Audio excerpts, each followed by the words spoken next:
All right, welcome back. It is Victory Monday once again, and it is now time to talk some Eagles football. The Birds needed that get-right game on Sunday at the Link, and that is exactly what they got. The Eagles taking care of business in a shutout win, 31-0, the final score. So let's go ahead and break it all down now with Ray Dunne, producer of Middays with Marks on 97.5 The Fanatic, and of course my good friend Ray as well. We're finally able to do something on air since college. It's been years. It's been years. We finally get to, even in college, they didn't let us do this nearly enough. They knew it was going to be too good. Yeah, right? obviously. Okay, good. All right, well, Ray, thank you for joining us.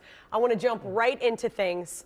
Are the Eagles back after last night? Are they the team that we maybe thought they were, or is it just because of the team that they faced? They're closer to the team that we thought they were. All right, they definitely showed the signs of getting to the team that we want them to be, but that Raiders team is dire. I mean, to quote one of my favorite Christmas songs, "You're a mean one, Mr. Grinch, that team stunk. They are a very, very bad football team. Their season is over. They're making plans to go to Cancun at this point.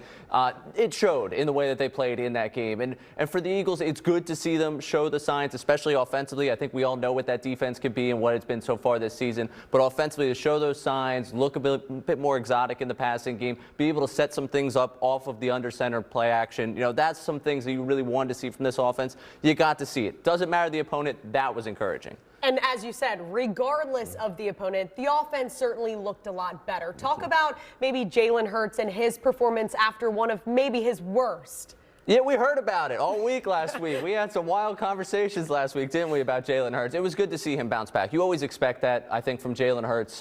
You know, he's a very resilient quarterback. He's been through his entire career. And just to see plays like this, I mean, just a tremendous job going down the field. His ability to throw the ball down the field, believe right now he is tied for the most touchdown passes, over 25 yards in all of football. You see it there with A.J. Brown. I mean, he still has that in his bag. It was good to see them set him up for some layups here, and I think he's certainly set up for that against that Raiders defense. So it was a good bounce-back performance. I think using his legs was really important, too. Exactly, and kind of getting into that with the play calling. What did you think about the play calling? We had some pitches to Goddard and then more designed run plays for Hurts. Yeah, the run plays were great. The pitches to Goddard were great. They've been really good red zone-wise with Goddard this season. I think that's something that Kevin Patullo hasn't gotten nearly enough credit for. What they've actually done once they've gotten in the red zone has been so many 3-and-outs they haven't got there a ton.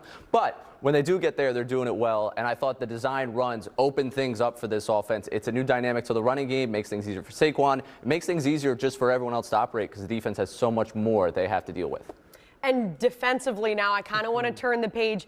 You can't really get much better than that, Ray. I mean, a shutout, regardless who the opponent is very hard to do. Just talk about that group's performance yesterday and kind of what that means to this team. Yeah, I mean, it's the first time since 2018, so it's been a while since they shut someone out. And to do that, I think it's a matter of pride. You just listen to the guys in the locker room talking after the game about, we just wanted to see that zero up there on the scoreboard. They know they're a dominant defense. They're one of the best in the NFL, and they're the reason, if you're still sitting there saying, hey, can this team go do it this season? That's the reason why. That defense is exactly the reason why you should believe in this team to do something this season.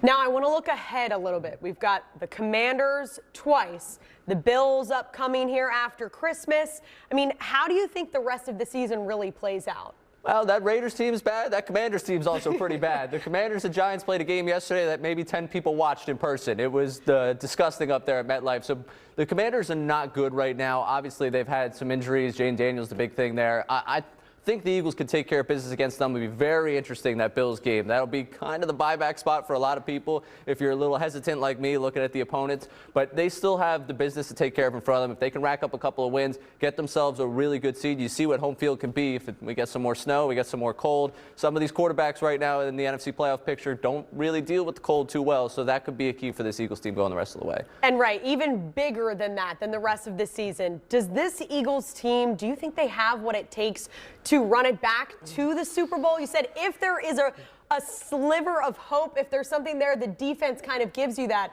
But overall, what are your thoughts on that? I liked what I saw from the offense, and as weird as it sounds after the Chargers game, I thought offensively the way they tried to attack, I liked. It was more the execution that I didn't like, obviously the game that Hurts had. So offensively, they're showing you signs of life, but I'm not yet ready to get back to that point. I think if you talked to me a couple weeks ago, I would have, woo, woo, let's make our plans, go out there, Santa Clara, Super Bowl. Right now, I'm a little bit more reserved, and I'd like to see it over a couple of weeks more, a little bit more consistently. Talk to me after that Bills game. Yeah, I think we can all agree with that. That game is going to be very interesting. Ray, thank you so much. Where can people catch you? Where can they follow you if they want to? Because I know they're going to want to after this. We got 4 hours of talk coming today on 97.5 The Fanatic Middays with Mark. So you can check me out at Ray Dunne 975 on all social platforms. All right, well, thank you so much, Ray. This was so much fun. Hopefully we'll do it again soon with another Eagles win. Jenna, I'll send it over to you.